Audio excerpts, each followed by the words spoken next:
Assalamualaikum warahmatullahi wabarakatuh. Yang terhormat Ibu Aldila Tresnawati selaku dosen pengampu mata kuliah Perekonomian Indonesia dan teman-teman yang saya banggakan. Perkenalkan, nama saya Risma Febriani, C1L020045, mahasiswi program studi Pendidikan Ekonomi, Fakultas Ekonomi dan Bisnis, Universitas Jenderal Sudirman. Di video kali ini, saya akan memaparkan mengenai perekonomian Indonesia pada masa Bapak Joko Widodo. Pada masa pemerintahan Bapak Joko Widodo ini termasuk pada masa reformasi. Nah, untuk yang selanjutnya yaitu langsung saja ke pemaparan materinya. Yang pertama yaitu perkembangan perekonomian Indonesia pada masa Joko Widodo. Masa pemerintahan Bapak Joko Widodo selama 7 tahun diwarnai dengan berbagai peristiwa penting global yang mengiringi perjalanan ekonomi, khususnya sektor industri manufaktur Indonesia. Beberapa peristiwa dimaksud antara lain penurunan harga beberapa komoditas yang berakibat pada adanya tekanan terhadap ekspor Indonesia, pelambatan ekonomi Tiongkok sebagai entitas ekonomi terbesar dunia yang berpengaruh terhadap pertumbuhan ekonomi secara global, perang dagang antara Amerika Serikat dan Tiongkok yang menciptakan kembali cost ekonomi dan mengganggu sisi supply, serta tentunya pandemi COVID yang memberikan tekanan hebat, utamanya pada sektor industri, baik dari sisi supply dan maupun sisi demand.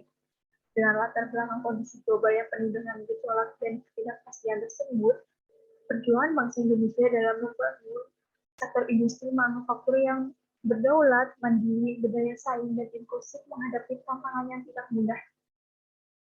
Meski dihadapkan pada sekian tantangan global tersebut, sektor industri manufaktur Indonesia selama 7 tahun pemerintahan Joko Widodo tetap memainkan peranan penting bahkan sebagai penggerak dan penopang utama bagi perekonomian nasional.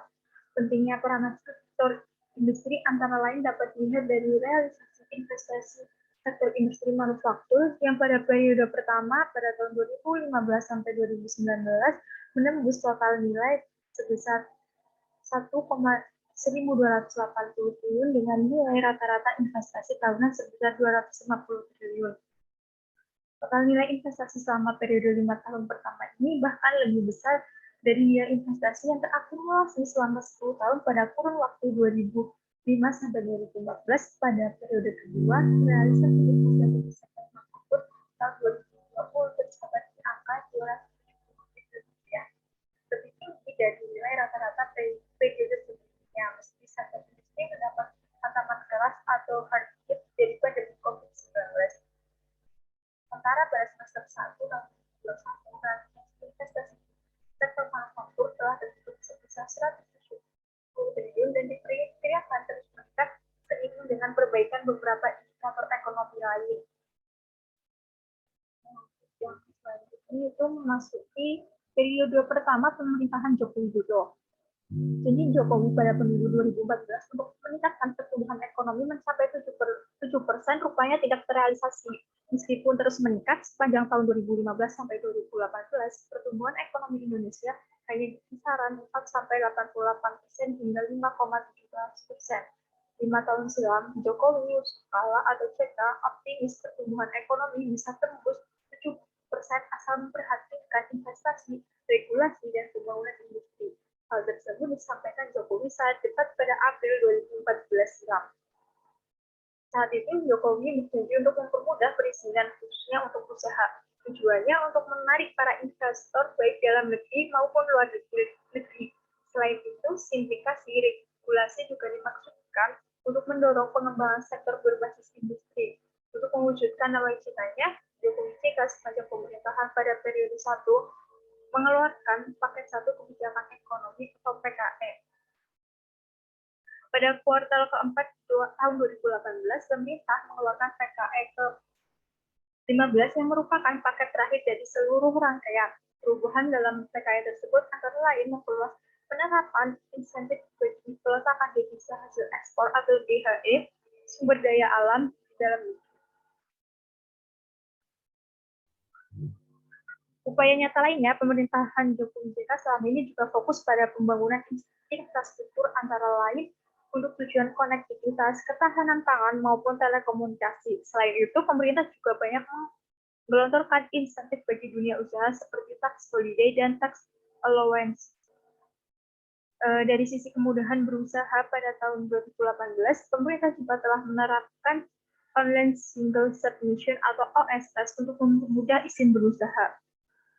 Kendati demikian, pada masa akhir jabatan Jokowi JK ada beberapa target yang meleset.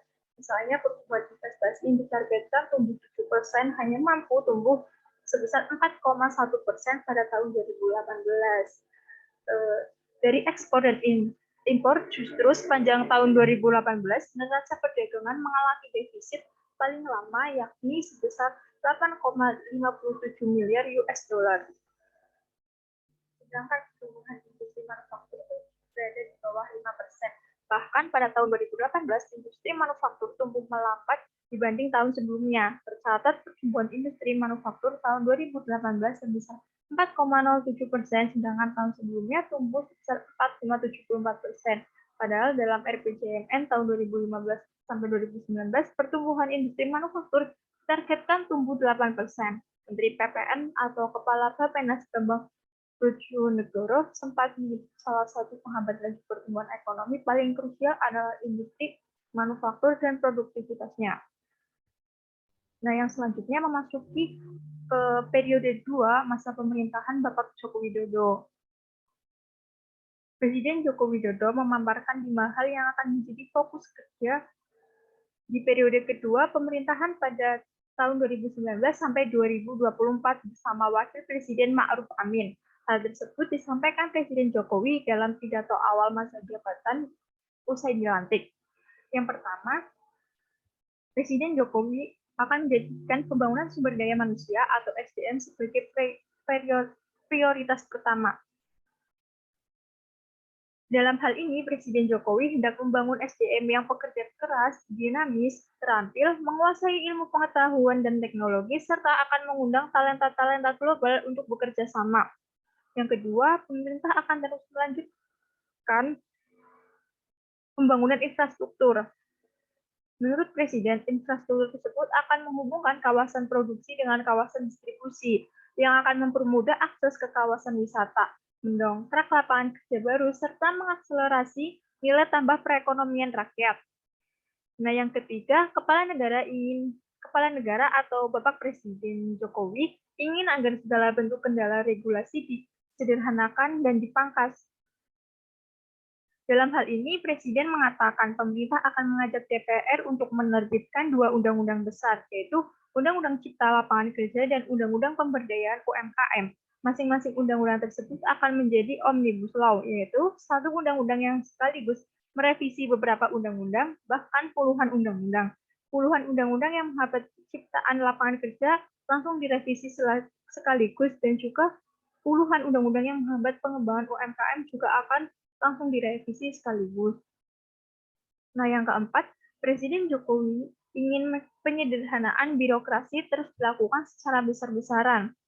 Tak hanya itu, investasi untuk menciptakan lapangan kerja juga harus diprioritaskan di samping memangkas prosedur dan birokrasi yang panjang. Terkait penyederhanaan birokrasi, Kepala Negara berpandangan bahwa eselonisasi harus disederhanakan dan diganti dengan jabatan fungsional yang menghargai keahlian dan kompetensi. Bapak Jokowi meminta kepada para menteri, para pejabat, birokrat agar serius menjamin tercapainya tujuan program pembangunan. Nah, yang kelima adalah transformasi ekonomi. Menurut Presiden, Indonesia harus bertransformasi dari ketergantungan pada sumber daya alam menjadi daya saing manufaktur dan jasa modern yang mempunyai nilai tambah tinggi bagi kemakmuran bangsa dan keadilan sosial bagi seluruh rakyat Indonesia.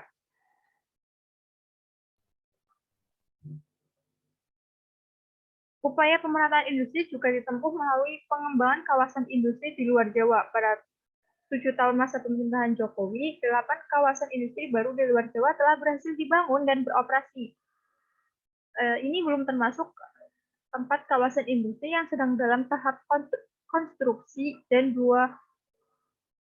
lainnya yang masih dalam tahap perencanaan. Sebagai dampak positif dari pengembangan kawasan industri di luar Jawa, kinerja ekspor pada wilayah-wilayah tersebut meningkat sangat pesat. Sebagai contoh, kinerja ekspor Provinsi Sulawesi Tengah naik 5 kali lipat kinerja ekspornya pada periode tahun 2016 sampai tahun 2020.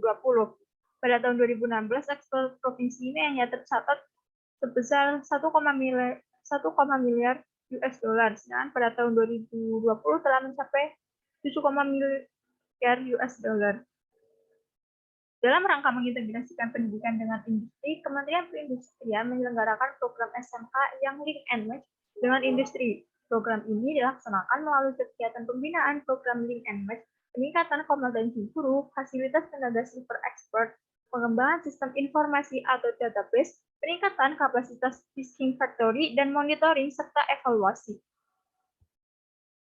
Sebagai produsen rumput laut terbesar kedua di dunia, Indonesia dalam 4 tahun terakhir telah berhasil meningkatkan nilai ekspor produk hilir rumput laut menjadi sebesar 96,2 juta US dollar di tahun 2020. Indonesia juga dikenal sebagai pengolah kakao terbesar ketiga dunia dengan kapasitas terpasang sekitar 800.000 ton per tahun. Ekspor produk olahan kakao menyentuh angka 1,12 miliar US dollar pada tahun 2020.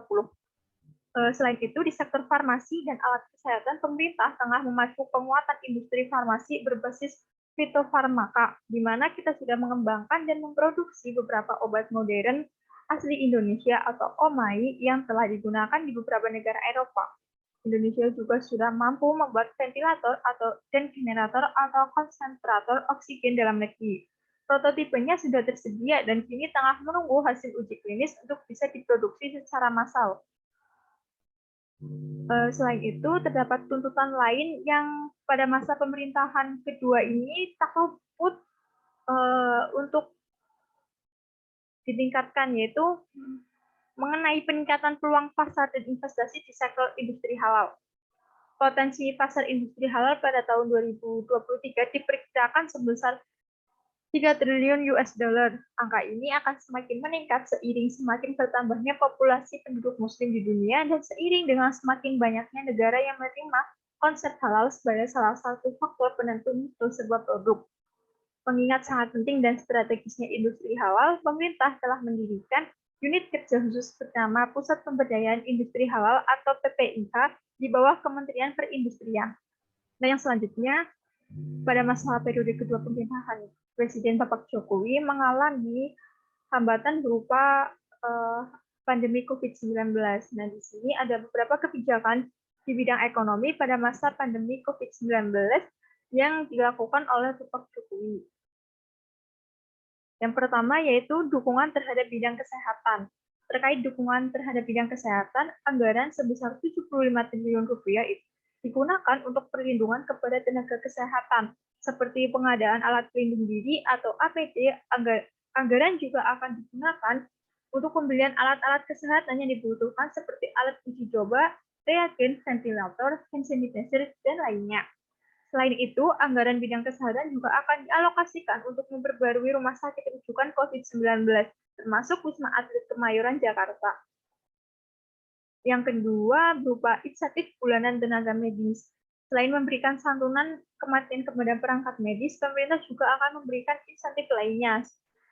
Insentif dokter spesialis sebesar 15 juta per bulan, dokter umum sebesar 10 juta per bulan, perawat sebesar 7,5 juta per bulan, dan tenaga kesehatan lainnya sebesar 5 juta per bulan. Yang ketiga ada perlindungan sosial.